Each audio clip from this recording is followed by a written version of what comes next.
জানিয়ে দেব সর্বশেষ আপডেট বাংলা সংবাদ। শুরুতেই শিরোনাম। নিউ ইয়র্ক টাইমসের নিবন্ধ, ক্র্যাকডাউনের পর গর্জে উঠেছে বাংলাদেশ। কোটা আন্দোলনকারীদের নতুন কর্মসূচি ঘোষণা। এবার সরকার পতনের আন্দোলনে বিএনপি নেতাকর্মীকে ঝাঁপিয়ে পড়ার আহ্বান ফখরুলের।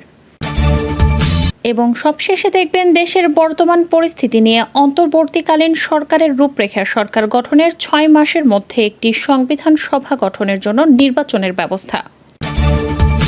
এতক্ষণ শুনছিলেন সংবাদ শিরোনাম, এখন থাকছে বিস্তারিত।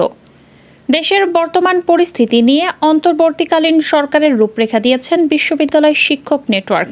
রোববার দুপুরে ঢাকা রিপোর্টার্স ইউনিটির সাগররুনি মিলনায়তনের রূপান্তরের রূপরেখা প্রস্তাব বিষয়ক এক সংবাদ সম্মেলনে এর রূপরেখা দেন তারা। তিনি বলেন, আমরা সবাই বুঝতে পারছি একটি ভয়ঙ্কর পরিস্থিতির মধ্যে আমরা আছি। সেই পরিপ্রেক্ষিতে রাজনৈতিক সংকট থেকে মুক্তির জন্য আমাদের অবশ্যই একটা পরিবর্তনের মধ্যে দিয়ে যেতে হবে।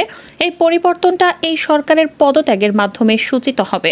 রূপরেখাগুলো হলো: ১.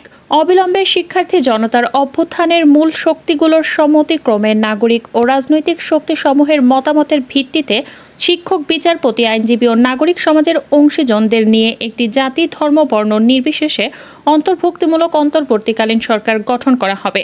এই সরকারের সদস্য নির্বাচনে আন্দোলনরত শিক্ষার্থীরা ভূমিকা পালন করবেন। এই সরকারের কাছেই শেখ হাসিনার সরকার পদত্যাগ করবে। নাম্বার ২. শিক্ষার্থী জনতার অভ্যুত্থানের মূল শক্তিগুলো অংশীজনের প্রতিনিধিত্বকারী সংগঠন সমূহের সমন্বয়ে সর্বদলীয় শিক্ষক, শিক্ষার্থী সহ নাগরিকদের নেতৃত্বে একটি ছায়া সরকার গঠিত হবে। এই ছায়া সরকার অন্তর্বর্তীকালীন সরকারের জবাবদিহিতা এবং স্বচ্ছতা নিশ্চিত করবে, যেন দেশে একটি গণতান্ত্রিক নির্বাচনের উপযুক্ত পরিবেশ নিশ্চিত হয়। একই সঙ্গে গণ অভ্যুত্থানের প্রকৃত দাবি বৈষম্যহীন বাংলাদেশ প্রতিষ্ঠায় পদক্ষেপ গ্রহণ করা হবে। অন্তর্বর্তীকালীন সরকার ক্ষমতা গ্রহণের পর যে গুরুত্বপূর্ণ দায়িত্ব পালন করবে সেগুলো হলো: ১. জুলাই হত্যাকাণ্ড এবং জনগণের ওপর জোর জুলুমের দায়ী ব্যক্তিদের বিচারের জন্য জাতিসংঘের সহায়তায় তদন্ত কমিটি গঠন করবে এবং তাদের বিচারের জন্য বিশেষ ট্রাইব্যুনাল গঠন করবে। ২. সাম্প্রতিক সময় করা মিথ্যা, ষড়যন্ত্রমূলক ও হয়রানিমূলক সকল মামলা বাতিল করতে হবে। এসব মামলায় আটক কিংবা বিনা মামলায় আটক সবাইকে মুক্তি দান করবে। ৩. সরকার গঠনের ৬ মাসের মধ্যে একটি সংবিধান সভা গঠনের জন্য নির্বাচনের ব্যবস্থা করবে। বৈষম্য বিরোধী ছাত্র আন্দোলনের ডাকা অসহযোগ আন্দোলন শুরু হয়েছে রোববার ৪ আগস্ট থেকে। অসহযোগ আন্দোলন চলা অবস্থাতেই বৈষম্য বিরোধী ছাত্র আন্দোলনের অন্যতম সমন্বয়ক নাহিদ ইসলাম বিজ্ঞপ্তি দিয়ে আগামী ২ দিনের জন্য নতুন কর্মসূচি ঘোষণা করেছেন, যেখানে আগামীকাল সোমবার ৫ আগস্ট সারা দেশের শহীদদের স্মরণে শহীদ স্মৃতিফলক উন্মোচন, এছাড়াও শাহবাগে সকাল ১১টায় শ্রমিক সমাবেশ এবং বিকেল ৫টায় নারী সমাবেশের ডাক দেওয়া হয়েছে। এছাড়াও তার পরের দিন মঙ্গলবার ৬ আগস্ট সারা দেশের ছাত্র নাগরিক শ্রমিকদের ঢাকায় আসার আহ্বান জানানো হয়েছে, যেটিকে লং মার্চ টু ঢাকা নাম দেওয়া হয়েছে।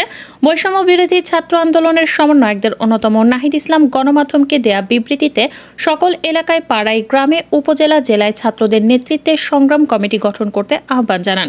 এছাড়াও বিবৃতিতে তিনি বলেন, যদি ইন্টারনেট ক্র্যাকডাউন করা হয় এবং তাদেরকে গুম, গ্রেফতার, খুনও করা হয়, যদি ঘোষণা করার মতো কেউ নাও থাকে, তবু এক দফার দাবিতে সরকার পতন না হওয়া পর্যন্ত সবাইকে রাজপথ দখলে রাখার এবং শান্তিপূর্ণভাবে অসহযোগ আন্দোলন অব্যাহত রাখতে বলা হয়েছে। একটি মারাত্মক সরকারি দমনপীড়নের মাত্র কয়েক সপ্তাহ পর শনিবার থেকে নতুন করে বিক্ষোভ মাথাচাড়া দিয়েছে বাংলাদেশের মাটিতে। বিক্ষোভকারীরা আবারও রাস্তায় নেমে প্রধানমন্ত্রী শেখ হাসিনার পদত্যাগের দাবিতে গলা চড়িয়েছেন। গত মাসে শান্তিপূর্ণভাবে শুরু হওয়া ছাত্র আন্দোলন ছত্রভঙ্গ করার প্রচেষ্টায় বিক্ষোভকারীদের ওপর নিরাপত্তা বাহিনী হামলা চালালে তা সহিংস রূপ নেয়। শেখ হাসিনার নিরাপত্তা বাহিনীর ক্র্যাকডাউন, যার ফলে ২০০ জনেরও বেশি লোকের মৃত্যু হয়েছে, তা অনেক বাংলাদেশিকে আরও ক্ষুব্ধ করে তুলেছে এবং আন্দোলনের পরিধিকে প্রসারিত করেছে। এর আগে ছাত্ররা শেখ হাসিনাকে ক্ষমা চাওয়ার এবং কিছু কর্মকর্তাকে বরখাস্ত করার আহ্বান জানিয়েছিল। এখন তারা শত শত বিক্ষোভকারীর মৃত্যুর জন্য জবাবদিহি হিসেবে তার এবং তার সরকারের পদত্যাগ দাবি করছে। শেখ হাসিনা পদত্যাগ না করা পর্যন্ত বিক্ষোভকারীরা সম্পূর্ণ অসহযোগ আন্দোলন চালিয়ে যাবার আহ্বান জানিয়েছেন। সাম্প্রতিক সপ্তাহগুলিতে হেফাজতে নির্যাতনের শিকার ছাত্র নেতাদের একজন নাহিদ ইসলাম বলেছেন, শেখ হাসিনা যাওয়ার সময় এসেছে। শুধু শেখ হাসিনাকে ক্ষমতাচ্যুত করাই যথেষ্ট নয়, এদেশে যে খুন, লুটপাট ও দুর্নীতি হয়েছে তার বিচার প্রয়োজন। সামনের দিনগুলিতে সহিংসতা বাড়তে পারে এই আশঙ্কায় ক্ষমতাসীন আওয়ামী লীগ রবিবার এবং সোমবার সারা দেশে দলীয় সমাবেশের আহ্বান জানিয়েছে। রোববার পূর্ব ঘোষিত অসহযোগ আন্দোলন শুরুর পর থেকে রাজধানী ঢাকা সহ দেশের বিভিন্ন স্থান থেকে সংঘর্ষ ও হামলার খবর পাওয়া যাচ্ছে। এ অবস্থায় নিজের ফেসবুকে একটি পোস্ট দিয়েছেন বৈষম্য বিরোধী ছাত্র আন্দোলনের অন্যতম সমন্বয়ক নাহিদ ইসলাম। তিনি বলেন, আমাদের শান্তিপূর্ণ আন্দোলনে আওয়ামী সন্ত্রাসীরা গতকাল থেকে উস্কানি দিয়েছে, আন্দোলনকারীদের বিরুদ্ধে মিথ্যার প্রচার প্রোপাগান্ডা চালাইছে, দেশকে গৃহযুদ্ধের পরিস্থিতির দিকে নিয়ে যাওয়া হচ্ছে। আবারও পরিকল্পিতভাবে অগ্নিসংযোগ করে আন্দোলনকে নস্যাৎ করার চেষ্টা করা হচ্ছে। তরুণ প্রজন্মকে দেশ রক্ষা করতে হবে। জনজীবনের নিরাপত্তা ও রাষ্ট্রীয় স্থাপনা রক্ষা করার দায়িত্ব ছাত্র নাগরিকদের। ফ্যাসিস্ট আওয়ামী লীগের সকল ষড়যন্ত্র ব্যর্থ করে দিতে হবে। আপনারা এক দফা দাবিতে শান্তিপূর্ণভাবে আন্দোলন চালিয়ে যান। যেখানে হামলা হবে সেখানেই প্রতিরোধ গড়ে তুলুন। বিজয়ের মাধ্যমেই আন্দোলনের সমাপ্তি হবে। সবাই নেমে আসুন। মির্জা ফখরুল বলেন, আমাদের বৈষম্য বিরোধী শিক্ষার্থীরা সরকারের পদত্যাগের দাবিতে যে সকল দাবি জানিয়েছে আমরা তাদের দাবির প্রতি সমর্থন করছি। আন্দোলনকারী শিক্ষার্থীদের পাশে দাঁড়ানোর জন্য আমাদের দলীয় নেতাকর্মী সহ দেশের সকল শ্রেণী পেশার মানুষকে আহ্বান জানাচ্ছি। রোববার 4 আগস্ট সকালে রাজধানীর গুলশানে বিএনপি চেয়ারপারসনের কার্যালয়ের সংবাদ সম্মেলনে তিনি এ ঘোষণা দেন। প্রধানমন্ত্রী শেখ হাসিনা বলেছেন, এখন যারা নাশকতা করছে তারা কেউই ছাত্র নয়, তারা সন্ত্রাসী। এই সন্ত্রাসীদের শক্ত হাতে দমন করার জন্য আমি দেশবাসীর প্রতি আহ্বান জানাই। আজ রোববার নিরাপত্তা সংক্রান্ত জাতীয় কমিটির বৈঠকের পর প্রধানমন্ত্রী একথা বলেন। এর আগে আজ বেলা 11টার পর গণভবনের নিরাপত্তা সংক্রান্ত জাতীয় কমিটির সঙ্গে বৈঠক করেন কমিটির আহ্বায়ক প্রধানমন্ত্রী শেখ হাসিনা। সংশ্লিষ্ট বিভিন্ন দপ্তরের মন্ত্রী, প্রতিমন্ত্রী, নিরাপত্তা উপদেষ্টা সচিব, সেনা, নৌবিমান, পুলিশ, BGB, coast guard forces, intelligence ও এনএসআই এর প্রধান সহ এই কমিটির সদস্য 29 জন। রাজধানীর শেরেবাংলা নগর এলাকায় প্রধানমন্ত্রীর সরকারি বাসভবন, গণভবনকে ঘিরে আইন শৃঙ্খলা বাহিনীর পাশাপাশি আওয়ামী লীগ, যুবলীগ ও ছাত্রলীগ সহ বিভিন্ন অঙ্গ সংগঠনের নেতাকর্মীরা অবস্থান নিয়ে পাহারায় বসেছেন।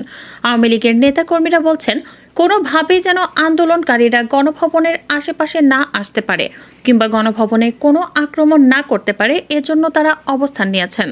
সশস্ত্র বাহিনীকে অবিলম্বে সেনা ছাউনিতে ফিরিয়ে নেওয়ার দাবি জানিয়েছেন সাবেক সেনা কর্মকর্তারা। তারা বলেন, কোনোভাবেই এমন পরিস্থিতির দায় দেশপ্রেমিক সশস্ত্র বাহিনীর নেওয়া উচিত নয়।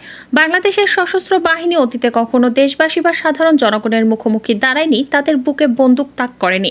তারা বলেন, বর্তমান সময়ে সশস্ত্র বাহিনীকে অবিলম্বে সেনা ছাউনিতে ফিরিয়ে নিয়ে যে কোনো আপৎকালীন সংকট মোকাবেলার জন্য প্রস্তুত রাখা প্রয়োজন।